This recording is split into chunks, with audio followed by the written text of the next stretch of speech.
leaving Gran Canaria was exciting. When we leave, you finally feel that you're on your way. You're finally going to hit the big blue sea, and you're finally going to figure out how to work a ship. And you get thrown in pretty quickly. As soon as you're out of port, you're pulling lines and you're hoisting sails, and you're helping out the crew. And the crew were actually really helpful. I was kind of thinking that we might be getting in the way a little bit, but no, they were just like, okay, you pull this line when we tell you to pull this line, you let that line go free when we tell you to let that line go free. And it was a good feeling that straight off the bat, you were contributing.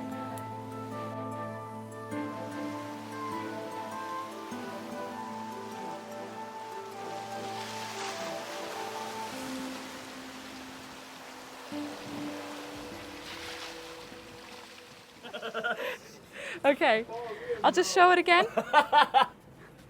It goes, sheep, clue, bunt, bunt, clap. Sheep, clue, bunt, bunt. Sheep, clue, bunt, bunt. Sheep, clue, bunt, bunt. Spin around. Well, here on the Europa, we sail with 31 sails. Now, each of these sails, at an average, will have 4 to 6 different lines with different functions. And with some of these lines, we might have multiples of them. So, and you end up with hundreds of lines. When people come on board at the beginning, they look up, they see the spaghetti mess of this rig, they're quite overwhelmed. So we show them around deck, we show them all the lines, we give them theoretical inputs, and then lots of practice as well. And they pick it up quite fast, and before you know it, we make super sailors out of them. To be honest, I came on the ship for the adventure, and I knew we'd be doing some work, but I wasn't quite sure to what degree we'd be doing it. But you do learn every level of sailing. You learn what every line does. You learn how the sails work. They teach you how the trade winds work. They teach you how to man the helm. And I was never really particularly interested in learning much about sailing, if I'm being completely honest. But it is fascinating stuff. So yeah, I'm really getting a good education in the ins and outs of sailing.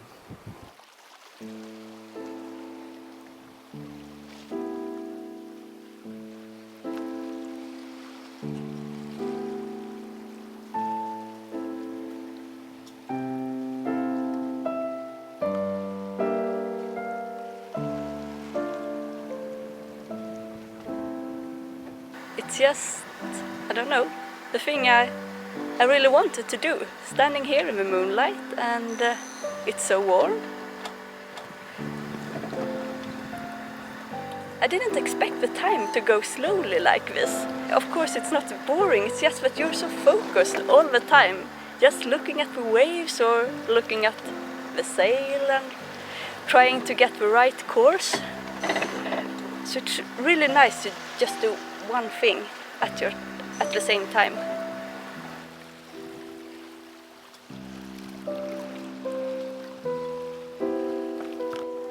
And it's not really about getting to Brazil, it's more about the journey and yeah, really keeping on the right course.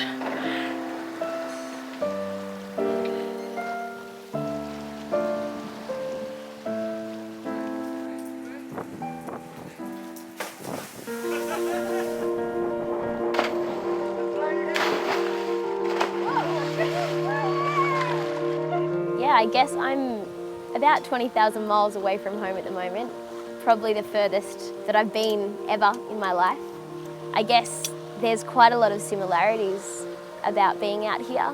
The whole time you're in kind of the hands of nature at every given moment.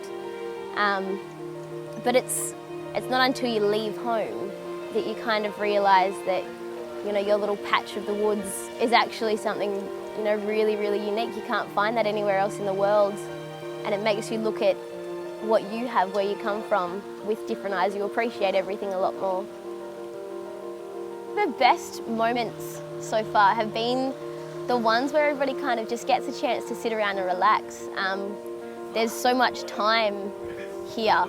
Everybody can just chat, share stories about where they come from, why they're on the boat, what they're doing here. It's really special to be able to do that.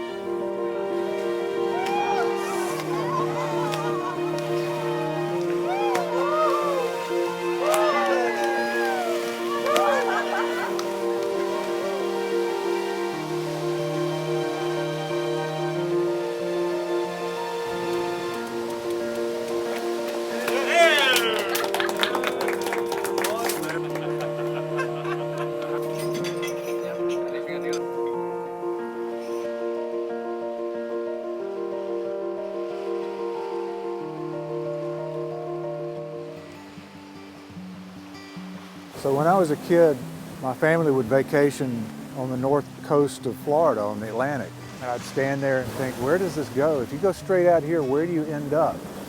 And I discovered, checking the latitude, that you would end up in Las Palmas, in Gran Canaria.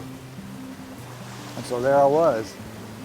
I finally got across the ocean, and now I'm sailing back across it, out here in the middle of the Atlantic Ocean. I think part of the plan is they put you on these different watches and change your sleep habits so that you're all kind of zoned out and groggy. And so you have that commonality to bind you together. Then the working of the ship and the climbing of the rigging and just the daily stuff that you have to do together, it makes a quick community of some very disparate individuals, I think. This is the longest my wife and I have ever been apart, in 33 years. And I think it's going to be good for us, just to have some distance and for her man to be at sea, I guess. But it's fine. And like I say, I've met a lot of really cool people from various walks of life who are totally into the same thing I'm into. They want to be here doing what I'm doing, and by God, they're here.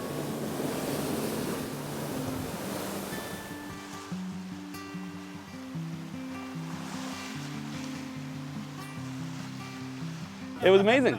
The best experience of my life. It was full of adventure, full of new experiences, lots of new stuff to learn, and because you're literally all in the same boat, you know, and so you have something in common, you know, and without the distractions of the TV and the internet, you'll have a lot more conversations with people, which means you'll get to know them better.